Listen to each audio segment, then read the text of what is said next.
This is Enrich Your Life, a podcast about financial health, all things investing, life planning, and smart decisions with Richard Limegruber. Hello, and welcome to Enrich Your Life, where we discuss financial strategies for growth, but also protection. I'm Rich Limegruber. By trade, I'm a financial advisor, and on this podcast, I'm your host. As we can all agree, technology has been woven into every part of our lives, our personal lives, family lives, financial lives, and even our medical lives. Whether it's on your phone, on your computer, on your laptop, or anytime you use artificial intelligence, you probably agreed to terms and conditions, but what are you really agreeing to? Data privacy and security is no longer just a tech issue, it's a life issue. Most people don't even realize what they're giving up when they agree to the terms or download new applications on their, quote, smartphones. Today, we'll be speaking with someone I know very well, my wife, Jammie Limegruber, who is the founder of TechInHerStep, a tech-educated brand focused on helping everyday people navigate modern technology, understand online privacy, and set healthier digital boundaries without giving up the convenience that tech brings.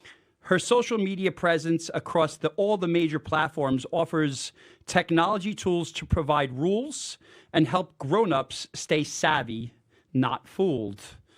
Welcome, Jammie, to the Enrich Your Life podcast. Thanks for joining me. Well, thank you so much for having me. This is actually quite the treat, a very interesting one, but I'm very happy to be here. Yeah, you're usually on the other side helping me produce this podcast. So, Jammie, you didn't start out in privacy or tech education, but you certainly hit a nerve in a lot of different areas, and everyone is obviously interested in listening to what you have to say. TechInHerStep now reaches nearly 90,000 people or followers across TikTok and Instagram. Congratulations. I'm very proud of you for doing that. That's amazing. Tell us, how did you get there? How did you do it? Well, I actually started out in corporate retail. I was in corporate retail for about 17 years and mainly in analytical jobs, but all throughout, I always happened to align myself with particular tech projects and just felt very comfortable in that. After those 17 years, I left and went to a marketing and technology agency. And that's exactly where I discovered a lot about what I talk about today. So in my marketing and technology role, I actually became the bridge between very technical teams like developers and engineers, and I helped bridge the communication to business owners. So I took very technical strategies and specs and translated those to those business owners in a format that they could understand, that anybody could understand. There's a common phrase that we use in our business, which is keep it simple, stupid, KISS, right? Make it easy, dumb it down so that anybody can understand it. Definitely. We needed to keep it simple, but at the same time, the challenge is making sure that the essence of what you're trying to achieve gets translated to that team, to that person. Other very interesting thing that I came across was in my role there, I happened to be involved in purchasing millions and millions of dollars in digital ads across the major platforms, Facebook, Instagram, Google, you name it. And that's where I found out how data hungry these platforms are and how much information everybody is giving up every single day. Without even knowing it. Without realizing it. Yeah. Yes. Right. And it's been an interesting journey because I was on the side of, those ads that you get in your Facebook feed.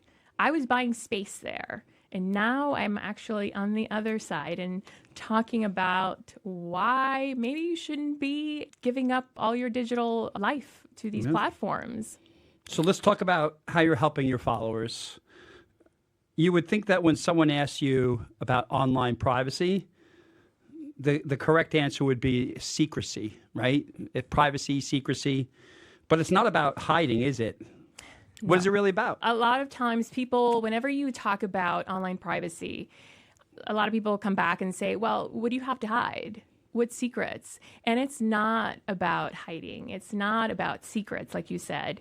It's actually about setting digital boundaries with all the information that these companies are collecting freely and that you're giving up every single day. Yeah. So it's learning what those digital boundaries are, becoming aware of them, and taking back some of that control. Because a lot of the times what's happening, and especially here in the United States, we live in a country where the default for us is opted in. We're opted in to a lot of this data collection. And a lot of the times individuals, first of all, don't realize that. And they're not reading privacy policies. They're not reading terms and conditions, Right. you know? Yeah. So they just want the convenience aspect when it comes to technology. Right. And it's right now, right? And I think of the times where, I walk in and it says, oh, you want 10% off your first order, download this app. And I'm like, oh, why wouldn't I just download this app? And before I actually finish downloading, it's going to ask me to agree to the terms and condition.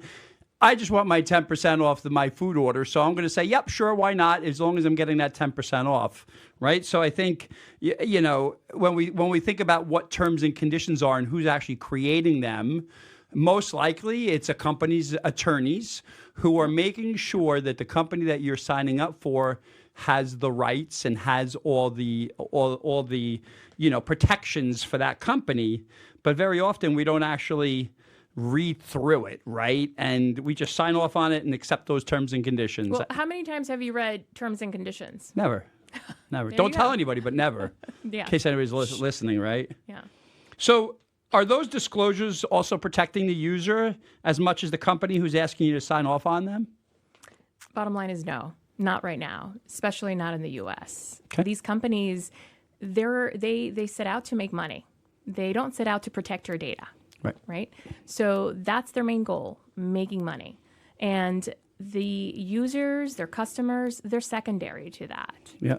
And like I said, they give up this information to get that 10% off because you're right there standing in the store, standing in the shop, and you want to take advantage of that. Mm-hmm. And oftentimes what happens is it's probably a one-time thing.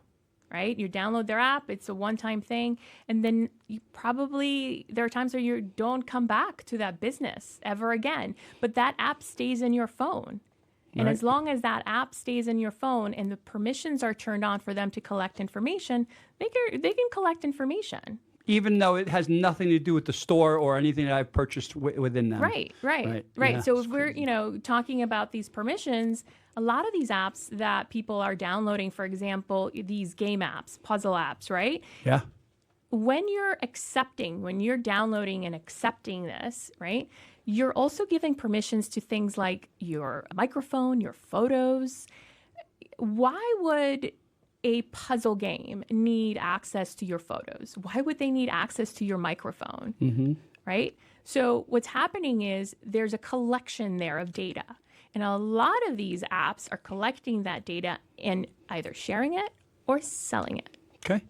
One of the things I hear sometimes is like, well, I have an iPhone. An iPhone does a really good job protecting me. I don't know about, a Google phone or all the other Androids that are out there. Mm-hmm. Is there a real difference between having an iPhone and an Android phone? Ooh, that's a loaded question. There is, in my opinion, there are some nuances to that. But in essence, the apps that live on your iPhone can also live on somebody's Android phone, right? They're the same app. They want to collect the same amount of information. As long as they're legitimate apps and they're not breaking any rules, they're collecting all of that across both devices, right? The main difference here that I want to point out is that with Apple is collecting information across everything that you do, right? On your iPhone, believe it or not. And they're using that. It's their platform. They're using that. But they're not necessarily selling that or sharing that with third parties. Okay. Now, if we talk about Android, who owns Android? I don't know. Who owns Android, Jamie? Well, Google developed Android, and it's Yeah. actually an open source platform that anybody can take and adopt to their own platform. But Android comes from Google. Google, in essence, is an advertising company.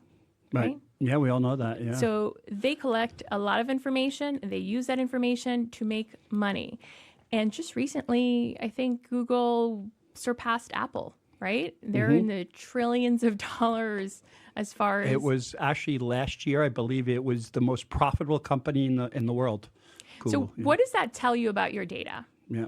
It's valuable to them. Sure. Right? And here you are giving it up in a matter of seconds for that app to get 10%. Yeah. Or to play that game. Or right? to play that puzzle game. Yeah. So when you think about privacy and security, oftentimes you're provided with all the benefits. Hey, sign up for this and get this, right? But for any kind of new product or service, like a new email provider perhaps, or registering online to access some information maybe that's for free, right? But they don't mention what is in it for the company that's asking you for that permission to start collecting your data. You mention often if you don't pay for the product, you are the product. So can you tell us more about that?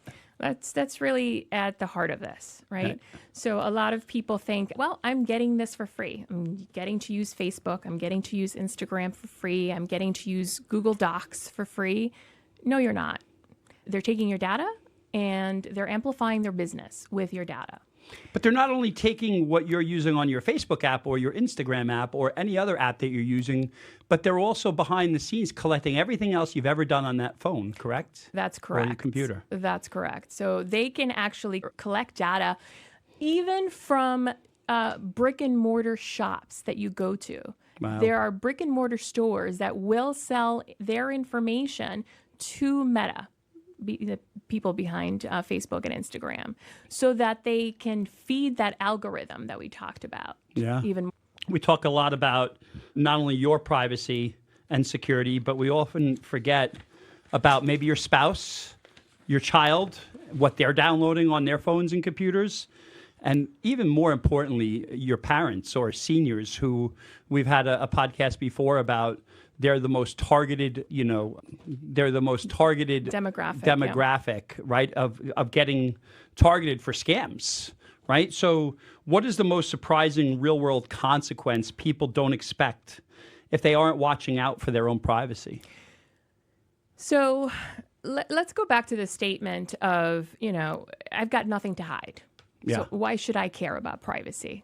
Let them look me up, right? I'm not doing anything illegal. Exactly. Right. Well, there's actually a consequence to that.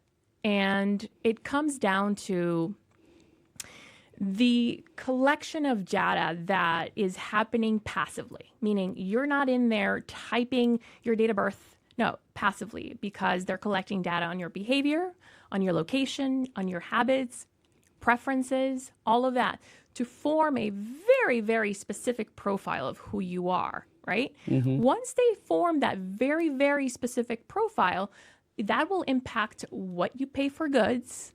That can impact even insurance rates. So what's happening right now is there is this thing called dynamic pricing. And not a lot of people are aware of this, but you can go and shop to a specific e-commerce store. Your favorite e-commerce store, you go and try to buy that widget. And if they're taking advantage of dynamic pricing, what they're doing is they're taking the profile that they have on you, which, by the way, they can acquire from third parties, and they're deciding that because you have an iPhone, and they can tell you have an iPhone, or you're connecting to the internet from a MacBook, right? There's a profile, there's actually a fingerprint that they've developed that's as unique as the fingerprints on your hand. So you actually don't need to log into any accounts for them to profile you and develop that fingerprint. So when you're talking about dynamic pricing, right, they basically can say, we understand it's Christmas time, everybody's buying turkey for their Christmas dinner, and therefore, if somebody's buying a turkey, we can actually raise the price on that turkey because we know there's not a lot of turkeys out there, and maybe, I'm using that as an example, obviously, but maybe they can afford to buy a turkey at a much higher price because they're desperate and they know this. But it's per person. It's happening all the time. Right. We don't even need to wait for Thanksgiving, Christmas time, right? So this is happening every single day when you go online. People don't realize it, right? They're not comparing prices. So you could go shop for a turkey, right?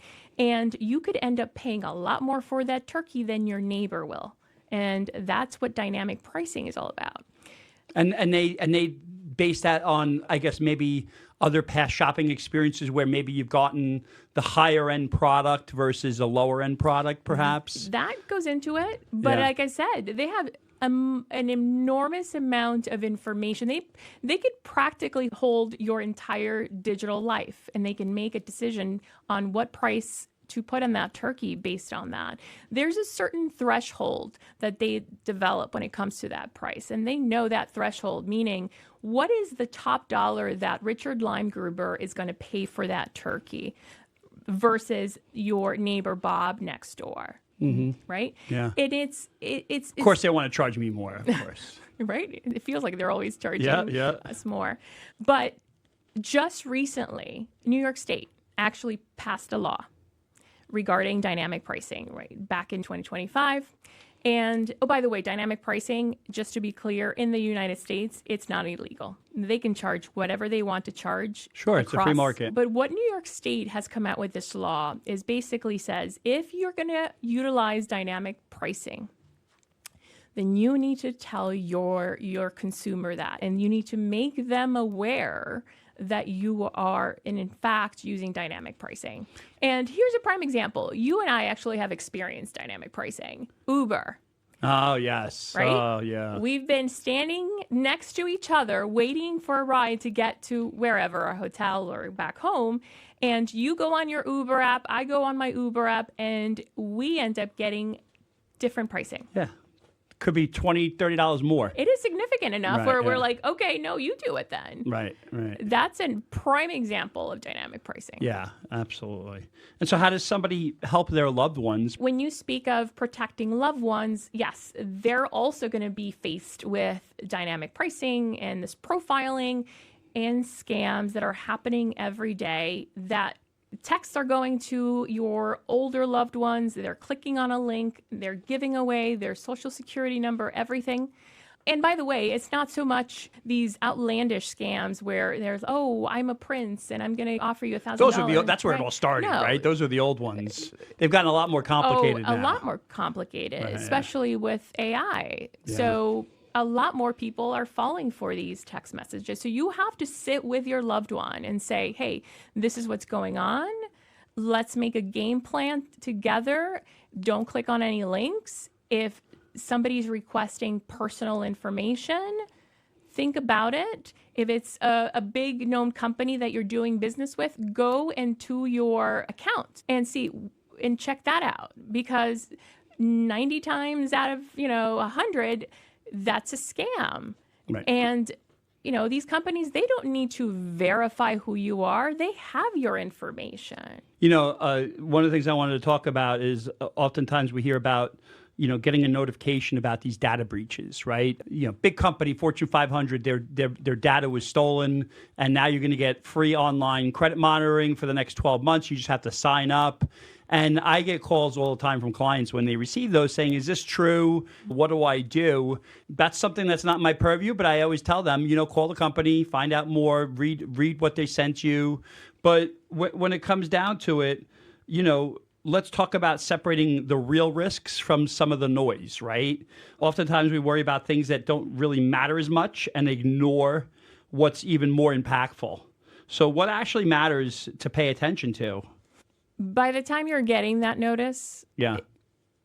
Years have passed since they've had your information. Right. Months, and the company is just now divulging that to their customers, Right. Unfortunately. When they're forced to do it. So they may have already gone into your accounts and you may not even know it. But the whole thing here is every single day you're going to see a headline. 16 billion passwords were leaked. Your information is leaked everywhere, right?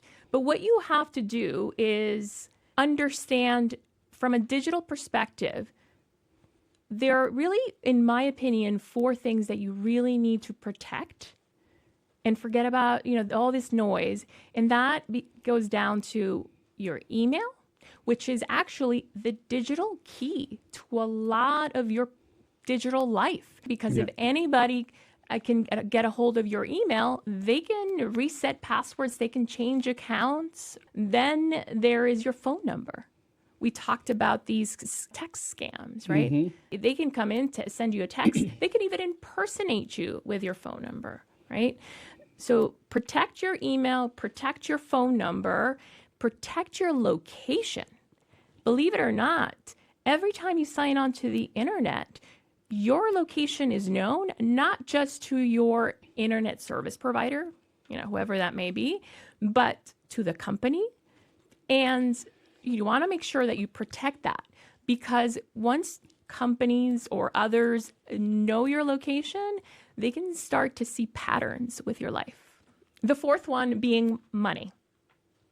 You got to protect your money, because that's where the real damage happens. Get the first 3 in order, and that helps to secure your money. So how do you protect emails, phone numbers, and the data that you're giving up? Start with your email. Don't go freely giving up your email to whatever company asks for it. I tell others, don't just have one email address, have multiple addresses, because if you have multiple addresses, then now you have the data aggregation is not necessarily connecting all those points, because now they have to look at this other email and it may not even come up. So as an example, I always have one that I just use for ones that I know I'm going to get marketed towards, and maybe I'm buying something online and I use that email so I know that my other email is really for those who I have a personal relationship with, who I don't want to give that away to just anybody or any store. Is that what you're explaining? Exactly. Right. Because they're going to, again, go back and develop that profile with the email that comes up every single time you sign on. Yep. But if you have different ones, now you just made it a little bit harder for them to connect the dots. And then you're going to have to make sure that you use unique passwords across the board. Right. Never, ever reuse your passwords. Okay. And that's where you talk about the password managers. Correct. When you mention that to someone, deer in the headlights. What does that mean? How do I implement that into my everyday life? Right. You use one. Yep. That's only because of you. Thank goodness. But, when it comes to password managers, there are user-friendly ones out there like 1Password, Proton Pass. They actually have a free tier, and they're very user-friendly. You download the app on your phone. You can even download it on your desktop. And are they going to be tracking you? So here's the thing, is that information is encrypted. Okay. Okay. So the information that's found within your vault of passwords is encrypted. They cannot go in there and see what you're storing in there. So that's a big word that you just mentioned, encryption, right? So will that be in part of the terms and conditions if your information is encrypted? Most of the time, if companies are encrypting your information, they're going to tell you, because Okay. that's a big plus. It's a big plus. Right? And that must cost a lot more money for them to do that. Of course. Yeah. Okay. And so, if they're a reputable company, they're going to have independent audits. got it. There are some companies that say they're encrypted, but who's auditing that information? Using the password manager, making sure that's going to help you keep track of all those emails that we talked about, all those unique passwords that we talked about. Sure. Those 2 things alone can dramatically reduce being exposed to these data breaches. So that's a password manager can really help you protect a lot of what we just talked about, those 4 things. And they can also, you can use them for 2-factor authentication. Two-factor authentication. It remembers my credit card numbers, right? Yeah. And here's the other thing, screenshots. So a lot of us have taken screenshots of our driver's license, our passports, and they just reside in our camera roll, right? In our app. You should never do that. As a favorite, of course. As a favorite. To access it easily. Yes. Let me go to my favorites. So you're saying that somebody could have access to that. So put that in a password manager instead. That's exactly it. Yeah. Because now it's inside a protected vault. Right. We always talk about, somebody telling you a story that they were driving down the road, right? And they were talking about their favorite pizza or maybe their favorite, pocketbook. And then they get home and they go online and they go on their social media, and lo and behold, there's an ad for a pizza or that pocketbook that you were just talking about. And everybody's like, oh, my phone is absolutely listening to me. Is that the case? Are they actually listening to us, or is there something else going on? There has been no evidence that these platforms are using your microphone to listen to you. Okay. What is happening is the data that they have on you is so vast. They have so many different data points on you. They can practically predict your next step. So they know I want pizza. They already know that you want pizza. And guess what? They know that you were with Bob who wanted pizza. So Bob's probably going to get that pizza ad as well. So they know that somebody was with me and they're like, these guys both like pizza. So they're probably going to have pizza for lunch today. Remember what I talked about with location? Protect your location, right? Holy so cow. They know your location. So no, the apps are not listening to you. There's just so much information out there that they hold that they can pretty much, like I said, predict what that next step that you're going to take. Great advice. One of the things that's always confusing for some of the people that I work with on a daily basis is something called a web browser. And, the best one is always like, oh, let me just log on to, Yahoo. And they think that Yahoo has to direct them to a browser and to their email or even, Google, right? But there is a difference between a search engine and a web browser. Can you explain? The importance there is because they require a different protection when it comes to your data. So a browser is basically if you think of a car, that's your browser. It's going to take you from where you are logging onto the internet to where you want to go. It's going to be your car. So it takes you to that specific address.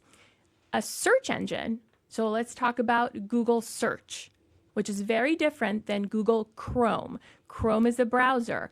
Google search is the engine, the search engine. That can be, if you think about it from a GPS standpoint, you're putting in something in your GPS and it's going to come back with different routes. In terms of a search, it's going to come back with different results. So those two work together and they require different protection when it comes to online privacy. It's important to understand the distinction. And those protections are embedded in that little gear icon, right? And I'm assuming that we don't ever go there unless we... Do you? I mean, not often, right? Right. So here's the thing is, Google is everywhere. And I mention them because they're the biggest search engine by far, and Chrome, right? Their browser. So people need to understand that they actually have options because, again, Google is collecting all that information, right? So there are other options for browsers that are just as great. There's a browser called Brave. There is Firefox. There is actually DuckDuckGo has a browser that you can use. Sure. And those companies are privacy first. They're not making money off of the data points. And with that, you also have to then now protect your search queries. A lot of these browsers, like for example, Brave, they come with their own search engine, right? DuckDuckGo started as a search engine. Right. So it's pretty easy to have those both together and have more privacy there. So if I instead of using Google search and I use DuckDuckGo search and I say Chinese food near me, do I get the same results? No. Okay. No. So, and honestly, it really depends on the search engine. There are search engines that will actually use Google search results, but they strip off the tracking. So they're not sending back data. It's going to be less tailored to you. Yeah, but that's what you want. I'm going to move on, and we're going to move on to something that you and I both use, and you talk about this all the time. I hear you speaking about it, and that's on virtual private networks or VPNs. So what are VPNs? How do they work? And why and when would you like to, would we want to use those? VPNs are, I would say, the third component of privacy with your digital life when it comes to logging on to the internet. We talked about your browser, your search engine, and you add the VPN to that. That is such an impactful trio of tools that you can use to minimize a big chunk of the data collection that's happening passively. So a VPN, virtual private network, essentially protects, if you think about it, going back to the car analogy, a VPN becomes a tunnel for that car. The car is traveling in that tunnel. You cannot see in that tunnel, right? So it protects where you're going in the internet so that not your internet service provider won't know what website you're going to, right? And it protects your IP. Your IP is very similar to your geographic location. Basically says you are no longer connecting from New York. When you use a VPN, it can say you're actually connecting from California, as an example, because you can change your location. That's where a VPN comes in. And you want to make sure that, I would say, use your VPN as much as you can, even when you're home. Right? So what happens if somebody's listening to this and they say, I'm going to go protect my email, I'm going to go protect my money, I'm going to protect my phone, and I'm going to protect, I guess, my location, right? Mm-hmm. Those four things. What about everything that's happened in the past? How do they wipe that out, clean that out?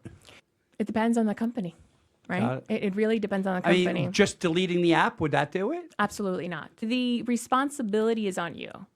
So you have to take the step to communicate with that company and say, I no longer want your services. Delete every single data point you have on me. Okay. Right. You mentioned before AI, artificial intelligence. It's the newest technology. Everybody's using it. And we talk to it sometimes like a therapist, right? And we're like, hey, whatever the chat, whatever you might be using is going to tell me what's the best way to do something like this, right? So we're giving them that information, right? And most of the AI is now free. Again, so does that mean it's actually free, or am I being the one that they're collecting that data on? So AI obviously doesn't eliminate privacy, but it does change the stakes. So data performance versus data reuse. We talk about the importance of intentional digital footprints. Can you get a little bit into how AI works and what you could do to protect yourself when using AI? So data permanence is one of those key things that is part of the AI combination there when you're sharing your information. It's basically you're feeding it a lot of information through your conversation. And a lot of people think that privacy is by default when it comes to your ChatGPT, Claude, Gemini, whatever AI chatbot you use. The answer is no. You should always assume that you're opted in to share your information. Sure. These systems, they're, again, also very data hungry. They need as much information as possible. So they're going to use the information that you're putting in your conversations to train future models. Right. What does that mean? What does that look like? Well, you could be sharing trade secrets, intellectual property, right? Yeah. Or you can be sharing personal identifiable information. Now, what's happened is unfortunately, we've had data leaks with ChatGPT, with Meta AI. People's conversations have been made public. So you have to be under the assumption that this information could be leaked, it's going to be used in the future, and you have to make sure that you're comfortable with that and that you are comfortable with that information that you're sharing with the AI. Okay. There are private AIs that are encrypted, actually, that you can use. And one that I know of is called Okara, and they're encrypted. They don't collect any information on your conversations. And as a matter of fact, they offer a lot of the different models. So instead of you paying, for example, just for ChatGPT, you can pay Okara, and then you can use ChatGPT, Gemini, and they all work in a very closed environment. So you're grabbing the information from those AI, but they're not collecting yours to add to it. Right. So that's really interesting. So, wrapping up, if you can give your top 3 to do this now, or what are 3 ideas that somebody can implement for protecting your online data and privacy today? Lock down your email. Lock down email, number 1. First and foremost. We talked about the importance of that because it is your digital key. And with that comes understanding how to protect that. Use a password manager. Password manager, right? Okay. So you want to lock down your email, make sure you have a password manager, and try to not give up passive information with your browsing habits, with your searches. So use those private browsers, use those private search engines, that VPN. That is going to reduce a lot of the exposure that you may be a victim of when you have the data leaks and passwords being leaked. And it's also going to reduce the profiling of all these companies that are taking advantage of your data because it is so valuable. If people can only do those three things, they can protect a lot of their privacy and set that boundary. With digital privacy, it's not an all or nothing conversation. You don't have to stay off the internet to protect your privacy. You have to be intentional, move away from default behavior to intentional behavior. Well, thank you very much.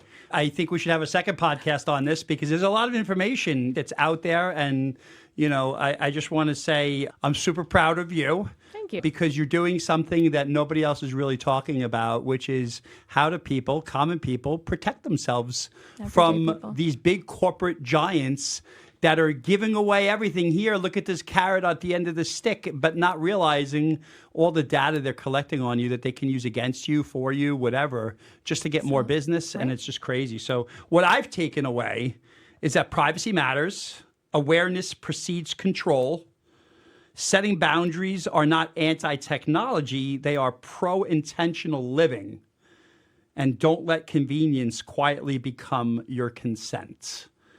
Just like money, data unmanaged doesn't disappear. It gets managed by somebody else. And I just want to say thanks for tuning in to Enrich Your Life podcast today.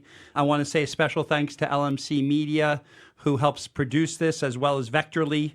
If you feel like this was helpful, please share it with the ones that you love and let them know that there is information out there that they can use to protect themselves.